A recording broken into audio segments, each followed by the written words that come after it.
I don't have a budget for this. That's why you're here. If you've asked for budgets before, then you've probably heard this line from a prospect. Most salespeople tell me that asking for budgets simply doesn't work. But my response is always the same. It's because you're doing it wrong. Now, it sounds mean, but it's true. If you aren't getting budgets from prospects, then you should start. And if you're trying but not getting them, then you should change your approach. There is a very simple approach to asking for a budget that will work almost every time. In this video, I'm going to show you how any salesperson can handle the objection, "I don't have a budget." Check it out. Number one, be sure that you've established the cost of their challenges first, then ask for a budget. So what do I mean by this? I mean, have you really established through questions and conversation how much it's costing them right now for not actually solving those challenges? Once you've had that conversation, then it's time to ask, do you have a budget for this project? Very simple question.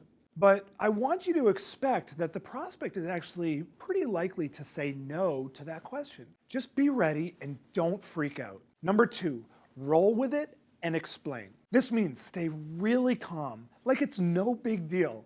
When they say they don't have a budget, just say, totally makes sense. The reason I ask is because I want to avoid us having to go back and forth after I put together a proposal. Number three, hang in there. Just because they said that they didn't have a budget the first time doesn't mean you're done. Just get back on the horse. Respond with something that sounds like this.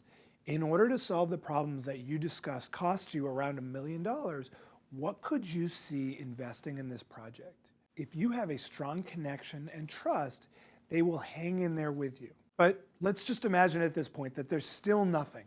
They say, you know what, I just don't know. Now it's time to pull out the range.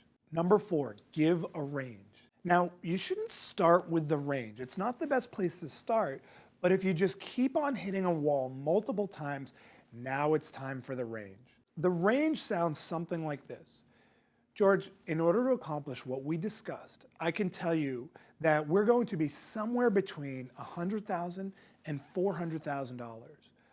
Where on that range could you see yourself investing?